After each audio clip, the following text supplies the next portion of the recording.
Hello बच्चों, आप कैसे हैं। हम आशा करते हैं कि आप अच्छे होंगे और अपने पढ़ाई के निरंतर प्रयासों को आगे बढ़ा रहे होंगे, है ना। हम आप लोगों के बीच एक नए वीडियो के साथ फिर से जुड़ रहे हैं, है ना। और ये एक नया वीडियो लेकर आए हैं क्योंकि इससे पहले हमने 2-3 वीडियो आपके बीच अपलोड कर चुके हैं प्रकाश के प्रवर्तन के लिए, है ना। और इस प्रकाश के प्रवर्तन में जो भी हमने अपलोड किया उसके बारे में कुछ और भी डिटेल चीज़ जानना जरूरी है ना। इनमें हम आपके बीच बहुत सारे चीज़ें बता चुके हैं ना, कि गोलीय दर्पण क्या होता है। गोलीय दर्पण में जो हमारा प्रकार होते हैं वो भी हम आपको बता चुके हैं, है ना। कि समतल दर्पण होते हैं, उत्तल दर्पण होते हैं, अवतल दर्पण होते हैं, है ना। इनके बीच जो विभिन्न पद हैं वो भी चीज़ आपको बता चुके हैं कि इनका यूज कहाँ कहाँ है, इनका उपयोग कहाँ कहाँ करते हैं, कैसे करते हैं, किस तरीके से करते हैं। इन सभी चीज़ों के बारे में आपके बीच हमने डिस्कशन कर रखे हैं, है ना। आज हम एक छोटे से टॉपिक के साथ चलेंगे और इसमें सीखेंगे कि ये इम्पोर्टेंट है क्यों।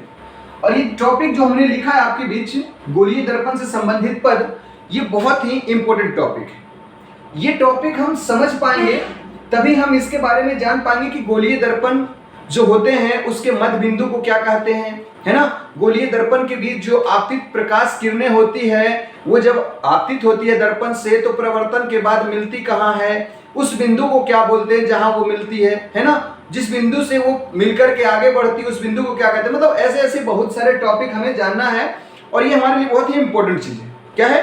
बहुत ही इंपॉर्टेंट चीज है ना। इस चीजों को हम आगे बढ़ेंगे और देखेंगे कि गोलीय दर्पण से संबंधित पद होते क्या है। हमने आपको इससे पहले गोलीय दर्पण के बारे में डिटेल बता चुके हैं, है ना, कि गोलीय दर्पण होते क्या है और गोलीय दर्पण के प्रकार कितने होते हैं, ये भी सारे चीज बता चुके हैं। अभी आप देख रहे होंगे बोर्ड पर एक गोला टाइप का बना हुआ है ना, और आपको हम इसमें पहले ही बता चुके थे कि गोलीय दर्पण जो होता है वह किसी खोखले गोले का कटा हुआ क्या होता है, भाग होता है ना। अब ये मान लीजिए खोखला गोला, इसको हम लोग काट के देखते हैं, कोशिश करते हैं काटने का। चलिए मान लेते हैं यहां तक हमने काट दिया, है ना। यहां तक हमने क्या किया, काट दिया। आगे बढ़ते हैं, नीचे भी हम लोग काटने की कोशिश करते हैं, देखते हैं ये क्या बनता है। अब हमने ये देख लिया कि जब इसको हमने काट दिया बीचों बीच तो ये चल रहा है कि ये एक गोलीय दर्पण का ही प्रकार दिख रहा है ना। यदि हम आपके बीच क्या करते हैं, मान लेते हैं कि इसके बाहर के यानी अंदर के सतह को यदि रंग देते हैं, अंदर के सतह को क्या कर देते हैं, रंग देते हैं, यानी कलई कर देते हैं, है ना। जब ये अंदर के सतह को हमने कलई कर दिया, ये किसका निर्माण कर दिया, कौन सा दर्पण का, बताइए जल्दी सा, कौन सा, उत्तल दर्पण का। कौन सा, उत्तल दर्पण का, है ना। यदि हम इसके बाहर के सतहों को क्या कर दिए, कलई कर दिए, आप बताइए ये कौन सा दर्पण का रूप ले लिया, है ना। कौन सा दर्पण, बताइए जल्दी सा, अवतल दर्पण। कौन सा दर्पण, अवतल दर्पण का रूप ले लिया, है ना। अब बात करते हैं ये अवतल दर्पण और ये उत्तल दर्पण। अब इसके बीच हम लोग चलते हैं कि ये है क्या। तो सबसे पहले आपको एक गोला दिख रहा था, है ना, गोला दिख रहा था। तो जब पता है कि एक वृत्त टाइप का जब गोला दिखता है तो उसके बीच वाले बिंदु को, मध्य बिंदु को क्या कहते हैं, केंद्र कहते हैं। क्या कहते हैं, केंद्र कहते हैं, है ना। अब बात करते हैं, ये केंद्र तो दिख रहा है लेकिन किसका, एक वक्र लाइन का दिख रहा है। किसका दिख रहा है, एक वक्र लाइन का। इससे हमने इसका नाम क्या बताया आपको, तो इसको हम लोग कहते हैं वक्रता केंद्र। क्या कहते हैं, वक्रता केंद्र। कोई दिक्कत, इसको सूचित करना होता है तो सी से, सेंटर, सी से क्या होता है, सेंटर, है ना, इसीलिए इसको सी से सूचित करते हैं। कोई दिक्कत नहीं। अब जहां पर ये जो हमारे दर्पण है, उत्तल दर्पण है, अवतल दर्पण है, और ये लाइन जो एक सरल रेखा जो काट रही है उसे हम लोग बोलते हैं ध्रुव। क्या बोलते हैं, ध्रुव। ये वाला लाइन क्या है, ध्रुव बोलते हैं इसको। अंग्रेजी में इसको पोल बोलते हैं। क्या बोलते हैं, पोल। ये हमारा लाइन है ध्रुव, है ना, इसको क्या बोलते हैं, पोल बोलते हैं। कोई दिक्कत नहीं, यहां तक तो आपको दिक्कत नहीं होनी चाहिए और ना ही होती है ना। आगे बढ़ते हैं हम लोग। ये जो लाइन खींचा हुआ है एक सरल रेखा, ये हमारा क्या है, ये हमारा प्रधान अक्ष। ये हमारा क्या है, प्रधान अक्ष, है ना। कोई दिक्कत यहां तक नहीं। आगे हम लोग बढ़ते हैं। ये हमारा जो दर्पण का है, ये हमारा दर्पण का है, इसे बोलते हैं प्रवर्तक सतह। प्रवर्तक सतह, ये सब चीजें तो मैंने आप लोगों को पहले ही बता चुके हैं, है ना। और ये क्या है, तो ये कलई किया हुआ भाग है, कलई भाग, है ना, यानी रंगाई किया हुआ भाग। इसका बात करेंगे तो ये क्या है, प्रवर्तक सतह, है ना। ये क्या है, कलई किया हुआ भाग। अब बात करते हैं यहां से कि इसे तो ध्रुव हमने कहा, है ना, इसे वक्रता केंद्र कहा। अब बात करते हैं कि वक्रता त्रिज्या क्या होती है। वो तो आपको सब कुछ पता होगा, है ना। जब हम लोग पढ़े हैं वृत्त में कि वृत्त का केंद्र को क्या बोलते हैं, केंद्र ही बोलते हैं, है ना। और केंद्र से वृत्त के परिधि के बीच की दूरी को क्या बोलते हैं, बताइए। यानी केंद्र से वृत्त के परिधि के बीच की, मतलब हम हाफ दूरी की बात करेंगे कि केंद्र से परिधि तक के बीच की दूरी को क्या कहेंगे, तो वक्रता, ये क्या कहेंगे, वक्रता त्रिज्या कहेंगे, है ना। यानी वृत्त में हम लोग पढ़े कि यहाँ से यहाँ तक की दूरी को क्या कहते हैं, त्रिज्या कहते हैं। यहाँ से यहाँ तक की दूरी को क्या कहते हैं, व्यास कहते हैं। यानी टोटल दूरी को मिला लिया जाए तो क्या कहेंगे, व्यास कहेंगे। क्या कहेंगे बच्चों, व्यास कहेंगे। और यहाँ से यहाँ तक की दूरी को क्या कहेंगे, त्रिज्या कहेंगे। तो वही हमारा वृत्त की परिधि की बात करते हैं कि ये परिधि हमारा है ना, एक वक्रता का, यानी परिधि, और ये हमारा केंद्र। तो इसके बीच की दूरी को इसको क्या कहेंगे, बोलिए जल्दी सा, वक्रता त्रिज्या कहेंगे। क्या कहेंगे, वक्रता त्रिज्या कहेंगे। और इसे आर से सूचित करेंगे। क्या चीज से, आर से, क्योंकि ऐसे भी हम लोग त्रिज्या को किससे सूचित करते हैं, रेडियस से करते हैं, है ना। किससे करते हैं, रेडियस से करते हैं, है ना। इसलिए हम इसको क्या करेंगे, आर से सूचित करेंगे। ठीक है बच्चों, तो हम बारी बारी से इसका एक बार फिर से रिवीजन कर लेते हैं, है ना। अब इसका बारी बारी से रिवीजन कर लेंगे और वीडियो के हिसाब से इसका हमने परिभाषा देख लेंगे, है ना, कि परिभाषा क्या है। अब इसका परिभाषा बार बार लिखना उचित होगा नहीं, है ना, हमारे हिसाब से। तो हम बात करते हैं इस पोल की, ध्रुव की, कि ध्रुव क्या होता है। तो वक्रता, जो हमारा गोलीय दर्पण होता है ना, गोलीय दर्पण के मध्य बिंदु को क्या कहते हैं, ध्रुव कहते हैं। अब बारी बारी से ध्यान से सुनिएगा, है ना, वीडियो को देखने के क्रम में, कि गोलीय दर्पण के मध्य बिंदु को क्या कहते हैं हम लोग, ध्रुव कहते हैं, है ना।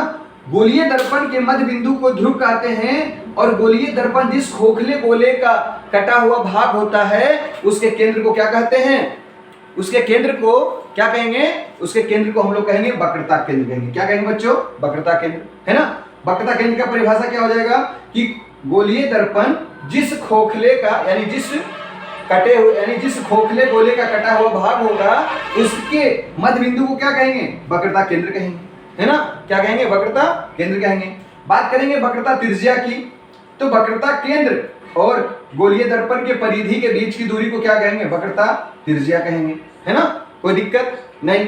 अब बात करेंगे कि ये प्रधान अक्ष क्या होता है। बात करेंगे प्रधान अक्ष क्या होता है। प्रधान अक्ष की बात है तो यानी वक्रता केंद्र और ध्रुव को बीच, वक्रता केंद्र और ध्रुव के बीच मिलाने वाली सरल रेखा को क्या कहेंगे, प्रधान अक्ष कहेंगे। क्या कहेंगे बच्चों, प्रधान अक्ष कहेंगे। कोई दिक्कत यहां तक, ऐसे तो हमारे हिसाब से नहीं दिक्कत होना चाहिए, है ना। यहां से हमारा दिक्कत तो नहीं होना चाहिए। क्यों, क्योंकि इसके बारे में हमने सारा डिटेल से पहले भी बता चुके हैं और अभी भी बता रहे हैं, है ना। इसके बाद हमारा जो बात आएगा, अब अगला टॉपिक आएगा वो फोकस पर आएगा। क्या आएगा, फोकस पर, है ना। फोकस होता क्या है, फोकस बिंदु कहते क्या है ना। हाँ बच्चों, तो हम क्या बात कर रहे थे, फोकस बिंदु की बात कर रहे थे, है ना। फोकस बिंदु क्या होता है, तो देखिए इसी से हम समझ सकते हैं। जैसे ये हमारा दर्पण है ना, गोलीय दर्पण। तो गोलीय दर्पण में हमारा उत्तल दर्पण और ये क्या होगा, अवतल दर्पण। देखिए हम दोनों का परिभाषा एक ही साथ हम आपको अटैच कर देते हैं, इसमें अलग अलग लिखने की जरूरत नहीं है, एक ही से आप समझ सकते हैं। आप 10th क्लास में आ चुके हैं तो इतने समझदार बच्चे तो हो गए होंगे, है ना, कि इन चीजों को बारीकी से आप समझ सकते हैं और आसानी तरीके से समझ सकते हैं। देखिए हमने फोकस बिंदु की बात हमने क्या बोला कि गोलीय दर्पण के मुख्य अक्ष पर वह बिंदु होता है ना। ये हम पहले भी आपको बता चुके थे कि जब आपतित किरण दर्पण से प्रवर्तन के बाद जिस बिंदु पर मिलती है या मिलती हुई प्रतीत होती है उस बिंदु को क्या कहते हैं, फोकस बिंदु कहते हैं। देखिए वही भाषा को हम एक अलग रूप से लिखे हैं क्या, कि फोकस बिंदु गोलीय दर्पण के मुख्य अक्ष पर वह बिंदु है ना, जहां मुख्य अक्ष के समानांतर आने वाली किरणें, मुख्य अक्ष के समानांतर आने वाली किरणें दर्पण से प्रवर्तन के बाद मिलती है या मिलती हुई प्रतीत होती है।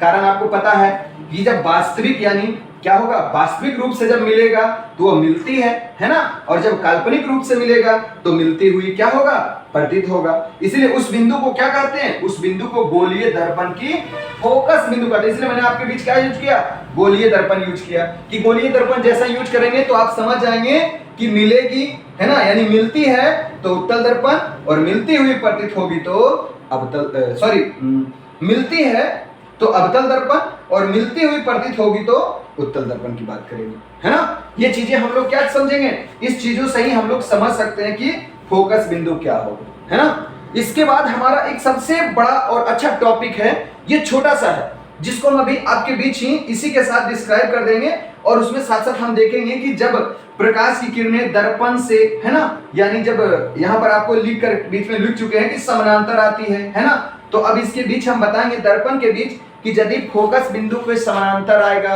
है ना, यानी कोई प्रकाश का किरण फोकस बिंदु से जाएगा, उसके समानांतर आएगा तो क्या घटना घटता है, ये बस अभी आपको छोटे से टॉपिक में बता देते हैं, है ना, और वो बहुत ही आसान भाषा में, ठीक है ना। ये हमारा बात कर रहे थे आपके बीच की फोकस किस, मान लीजिए कि फोकस बिंदु से होकर ये सब चीजें बात आपसे बीच कर रहे थे। ये हमारा मुख्य उद्देश्य क्या था, यानी मकसद क्या था आपके बीच बात करने का, कि गोलीय दर्पण से संबंधित आपके बीच हमने बताया, फोकस के बारे में बताया, फोकस बिंदु के बारे में बताया, है ना। तो इन सब चीजों का यूज करेंगे कैसे हमें पता चलेगा कि ये फोकस बिंदु पर है या फिर समानांतर है, ये चीज पता कैसे चलेगा। तो ये किरण आरेख को हम यदि बढ़िया से समझ लेते हैं, ये हम आपके बीच 4 पॉइंट बताएंगे किरण आरेख, है ना, 4 पॉइंट बताएंगे, और ये दोनों दर्पण को लेकर के आपके बीच बताएंगे। 4 पॉइंट में दोनों दर्पण को लेकर बताएंगे। पहले आपके बीच एक तरफ अवतल रखेंगे, है ना, एक तरफ अवतल दर्पण रखेंगे, और दूसरे तरफ हम आपके बीच उत्तल दर्पण रखेंगे।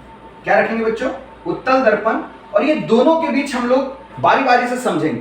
पहला हमारा पॉइंट जो है, और इस यदि 4 पॉइंट को हम समझ जाते हैं, ये हमारा 4 पॉइंट यदि है, इसे हम समझ जाते हैं, तो हम इसका फिर क्या समझ जाएंगे, वो चीजें समझ जाएंगे जो दर्पण हमेशा प्रतिबिंब को बनाता है ना। और आपके बीच हम बताए थे कि दर्पण वास्तविक, काल्पनिक, है ना, बड़ा, छोटा, उल्टा, सीधा, यानी हर एक प्रकार का प्रतिबिंब बनाता है। वो कैसे बनाता है, किस प्रकार बनाता है, तो हमें उसको समझने के पहले ये 4 पॉइंट को समझना बहुत जरूरी है। तो अभी हम आपके बीच सबसे पहला पॉइंट को रखे हैं। इन चीजों को यदि हम समझ जाएंगे तो प्रतिबिंब बनाने का तरीका आप लोग बहुत ही आसानी से समझ जाएंगे, है ना। तो इसके बीच चलते हैं। सबसे पहला पॉइंट जो हमारा है वह मुख अक्ष के समानांतर आपतित किरण। आपतित किरण तो आपको बता ही चुके हैं, है ना, कि किसी भी प्रकाश स्रोत से जो आ रही है किरणें, वो क्या होगा, आपतित किरण होगा, है ना। अब बात करते हैं अवतल दर्पण और उत्तल दर्पण की। आप लोग के बीच हम बता ही चुके हैं कि अवतल दर्पण के लिए क्या होगा, बाहर की सतह को हम लोग रंगेंगे, है ना, ये हमारा प्रधान अक्ष होगा। यदि उत्तल दर्पण की बात करेंगे तो ये हमारा उत्तल दर्पण होगा, अंदर की सतह को हम लोग रंग देंगे, है ना, अंदर की सतह को रंग दिए, ये हमारा क्या हो गया, उत्तल दर्पण, इसका भी ये प्रधान अक्ष होगा, है ना। अब बात करते हैं इस प्रधान अक्ष में कि हमने क्या लिखा, मुख अक्ष के समानांतर। अब जिसको ये प्रधान अक्ष बोलते हैं ना, ये प्रधान अक्ष ही हमारा क्या होता है, मुख अक्ष होता है। क्या होता है, मुख अक्ष होता है ना। ऐसा नहीं कि ये अलग चीज है और वो अलग चीज है, ऐसा कुछ नहीं। प्रधान अक्ष ही हमारा क्या है, मुख अक्ष है। चलिए यहाँ पर हम लोग मुख अक्ष लिख देते हैं, मुख्य अक्ष, है ना, कोई दिक्कत नहीं होनी चाहिए बच्चों। अब बात करते हैं क्या लिखा, मुख अक्ष के समानांतर। ये मुख अक्ष है, इसके समानांतर ये हमारा किरण आ रहा है ना, ये हमारा किरण आ रहा है। और ये जैसा ही दर्पण से टकराएगा, है ना, ये जब जैसा ही दर्पण से टकराएगा तो टकराने के बाद ये क्या होगा, अंदर की ओर मुड़ेगा। क्या मुड़ेगा बच्चों, अंदर की ओर मुड़ेगा, है ना। और जैसे ही ये अंदर की ओर मुड़ा तो ये प्रधान अक्ष को जिस बिंदु पर काटेगा, है ना, उस बिंदु को क्या कहेंगे, उस बिंदु को फोकस बिंदु कहेंगे। क्या कहेंगे, फोकस बिंदु कहेंगे। और याद रखिएगा, हमेशा ध्यान रखिएगा आप लोग कि जैसे ये प्रधान अक्ष के समानांतर रहेगा तो वो हमेशा फोकस से होकर के ही गुजरेगा, है ना। अब बात करते हैं कि ये तो अवतल दर्पण में मैंने आपको बताया। उत्तल दर्पण में क्या होगा, देखिए ये हमें वास्तविक रूप से कटा हुआ दिखा। कैसा दिखा, वास्तविक रूप से कटा हुआ। अब इसमें बात करेंगे तो इस तरह से ये आपतित हुआ, है ना। आपतित होने के बाद ये क्या हो जाएगा, परावर्तित हो जाएगा। तो ये परावर्तित ऊपर की ओर निकल गया, लेकिन हम इसको क्या करेंगे, मिलाने की कोशिश करेंगे, है ना, इस प्रधान अक्ष पर कि कहाँ मिल रहा है। देखिए आपको इससे पहले बता चुके थे परिभाषा में कि जब वास्तविक का बात आएगा तो मिलती हुई नजर आएगा, है ना, जब काल्पनिक का बात आएगा तो मिलता हुआ प्रतीत का नजर आएगा। यानी जहां पर प्रतीत की बात आ रहा है वहां पर क्या होगा, काल्पनिक की बात आएगा। जहां पर वास्तविक में आएगा यानी मिलता हुआ दिखेगा, वहां पर वास्तविक की बात आएगा। कोई दिक्कत बच्चों नहीं होनी चाहिए, है ना। इस चीजों को आप समझ गए होंगे और बारीकी से समझ गए होंगे कि ये बारीकी चीज क्या आपने बताया कि यदि प्रकाश का किरण बात आएगा समानांतर, मुख अक्ष का क्या, समानांतर। मुख अक्ष के जैसा ही समानांतर आएगा वो हमेशा फोकस बिंदु से ही होकर निकलेगा या फिर निकलता हुआ प्रतीत होगा। उत्तल दर्पण रहेगा तो प्रतीत होगा, अवतल दर्पण होगा तो डायरेक्टली वास्तविक रूप से निकलेगा, है ना। कोई दिक्कत यहां तक। अब हम लोग दूसरा चलेंगे, यानी हमारा जो दूसरा पॉइंट होगा, ठीक बच्चों, हम बात कर रहे थे, है ना। आपके भी देखिए क्या रहा। अब दूसरा जो पॉइंट है हमारा यह है फोकस की दिशा में आपतित किरण। ये क्या है, फोकस की दिशा में आपतित किरण, है ना। अब इस फोकस की दिशा में आपतित किरण को क्या करना, कुछ नहीं, बस आपको बस इस एरो को खाली चेंज कर देना। जैसे हमने आपको बताया था कि यदि प्रधान अक्ष के समानांतर आएगा, है ना, तो वो हमेशा फोकस से होकर के निकलेगा। और यदि अब बात कर रहे हैं फोकस की दिशा में, यदि ये फोकस की दिशा में इस तरह से आएगा, है ना, ये फोकस की दिशा में आएगा तो ये हमेशा प्रधान अक्ष का क्या निकलता है, समानांतर निकलता है। क्या निकलता है बच्चों, हमेशा समानांतर निकलता है। बस आप इस एरो को चेंज करके आप देख सकते हैं कि हमने इस तरह, इसमें ये क्या होगा, मिलता हुआ प्रतीत होगा, इसमें मिलेगा, है ना। यानी जैसे यदि किसी प्रकाश स्रोत से आती हुई प्रकाश की किरणें, है ना, दर्पण से प्रवर्तन के बाद जिस बिंदु पर मिलती है या मिलती हुई प्रतीत होती है, देखिए उस समय हम प्रतिबिंब की बात आपको बताए थे, है ना, कि मिलती या मिलती हुई प्रतीत होती है। अब बात कर रहे थे यहाँ पर किरण आरेख की, तो हमने क्या बताया कि यदि प्रकाश स्रोत से आ रहा प्रकाश की किरणें किस दिशा में, फोकस की दिशा में, यदि फोकस की दिशा में आएगा तो हमेशा किससे गुजरेगा, तो प्रवर्तन जैसे ही होगा दर्पण से वो प्रधान अक्ष के समानांतर निकल जाएगा। क्या निकल जाएगा, प्रधान अक्ष के समानांतर। कोई दिक्कत यहां तक, दिक्कत तो नहीं होनी चाहिए। यहां भी प्रधान अक्ष के क्या निकल जाएगा, समानांतर निकल जाएगा, कोई दिक्कत नहीं। अब हम आगे जो चलेंगे ये हमारा तीसरा पॉइंट होगा, है ना। अब यहाँ पर हम लोग तीसरा पॉइंट बनाएंगे, ठीक बच्चों। हम बात कर रहे थे, है ना, अपना तीसरा पॉइंट की। ये तीसरा पॉइंट हमारा क्या होगा, तो तीसरा पॉइंट है हमारा वक्रता केंद्र की दिशा में आपतित किरण। अब फिर से बात करते हैं, आपके बीच क्या हमने लिखा था, अवतल दर्पण, है ना, और इसके बीच क्या लिखे थे, उत्तल दर्पण। क्या चीज, उत्तल दर्पण। अब ये चीजें बारी बारी से देखेंगे, है ना। अब क्या लिखे हैं, ये हमने बना दिया आपके बीच कौन से दर्पण, अवतल दर्पण, है ना। ये हमने क्या बना दिया आपके बीच, ये हमने आपके बीच क्या बना दिया बताइए, उत्तल दर्पण हमने बना दिया, है ना। अब इसमें आपके बीच बता चुके हैं और इसमें मतलब हमने डायग्राम में बता भी चुके हैं पहले भी। ये हमने जो खींचा प्रधान अक्ष, मुख अक्ष, है ना, ये दोनों दर्पण देखिए अलग अलग है। ये हमारा अवतल दर्पण, ये हमारा उत्तल दर्पण। अब क्या हमने बताया कि यदि वक्रता केंद्र की दिशा, देखिए अब ये यदि एरो इस तरह से बनाएगा, है ना, इस तरह से यदि ये बनाएगा, मान लीजिए एक वृत्त को बनाएगा तो ये हमारा क्या हो जाएगा बताइए, वृत्त हो जाएगा। इसका वक्रता केंद्र कहीं ना कहीं यहाँ होगा, है ना, होगा कि नहीं होगा, हाँ एकदम होगा। अब बात करेंगे कि इस वक्रता केंद्र की दिशा में मान लीजिए कोई किरण इस वक्रता केंद्र की दिशा में आपतित हो रहा है। क्या हो रहा है, आपतित हो रहा है। तो जैसे ये वक्रता केंद्र पर आपतित होगा, है ना, वैसा ही ये क्या हो जाएगा, वापस हो जाएगा। क्या हो जाएगा, वापस हो जाएगा, है ना। जिस दिशा में ये वक्रता केंद्र पर से जा रहा है उसी दिशा में वक्रता केंद्र पर ही क्या हो जाएगा, ये वापस हो जाएगा। कोई दिक्कत यहां तक, दिक्कत तो नहीं होना चाहिए। आगे बढ़ते हैं हम लोग, यहाँ है ना, ये हमारा कौन सा दर्पण, उत्तल दर्पण है। देखिए इसको थोड़ा सा आगे बढ़ा दिए हैं ऊपर, ये हमारा क्या है, उत्तल दर्पण। कोई दिक्कत यहां तक नहीं। अब बात करेंगे, ये हमारा यहाँ क्या हो जाएगा, इसका वक्रता केंद्र हो जाएगा, है ना, इसका क्या हो जाएगा, वक्रता केंद्र हो जाएगा। अब बात करेंगे इसका वक्रता केंद्र की ओर। हम बात कर रहे थे उत्तल दर्पण में वक्रता केंद्र, है ना। वक्रता केंद्र के लिए क्या, अब मान लीजिए इस तरह से आएगा, इसी तरह से आएगा, है ना, और ये जिस तरह से आएगा उसी तरह से क्या हो जाएगा, लौट जाएगा। और हम इसका क्या करेंगे, इधर से देखेंगे इसका डायग्राम को बना करके इस तरह से, है ना, किस तरह से, इस तरह से। चलिए इसको हम लोग डॉटेड लाइन से दर्शा लेते हैं। ये हमारा क्या है, ये हमारा यानी वक्रता केंद्र की दिशा में आपतित किरण है। किस पे, उत्तल दर्पण पे।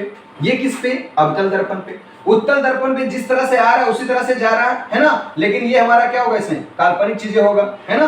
तो हम इसमें काल्पनिक रूप से दिखाएं, ये हमारा क्या है, सी है, ये हमारा क्या है, सी है, और इसमें बीच में कहीं ना कहीं यहाँ पर क्या होगा, यफ होगा, यहाँ पर क्या होगा, यफ होगा, है ना। इसका भी बीच में यहाँ पर क्या होगा, यफ होगा। इस पर हमें भी ध्यान भी देना है कि यफ कैसे आएगा, क्योंकि वक्रता केंद्र की दिशा में कर रहा है। तो हम सिर्फ इसके दिशा में देख रहे हैं कि यदि वक्रता केंद्र की दिशा में हम लोग प्रकाश किरण को देख रहे हैं तो वो किधर लौट रहा है, तो वक्रता केंद्र की दिशा में आएगा तो वक्रता केंद्र की दिशा में ही चला जाएगा, है ना। कोई दिक्कत यहाँ तक। अब एक हमारा लास्ट पॉइंट है जो हमारा 4 पॉइंट है, ये हमारा 4 पॉइंट होगा। ये कौन सा पॉइंट होगा, ठीक है बच्चों, हम बात कर रहे थे क्या चीज का, 4 का, है ना, कि हमारा 4 टॉपिक क्या है। ये 4 टॉपिक है कि ध्रुव की दिशा में आपतित किरण। अब बात करेंगे ध्रुव होगा कैसे। देखिए ये हमारा क्या हो गया, अवतल दर्पण। बारी बारी से और ध्यान से समझिएगा, ये हमारा हो गया अवतल दर्पण, है ना। यहाँ पे बात करेंगे, ये हमारा क्या हो गया, उत्तल दर्पण, है ना। देखिए डायग्राम थोड़ा सा सीधा बड़ा हो सकता है, वैसा कोई चीज नहीं है ना, क्योंकि बोर्ड है।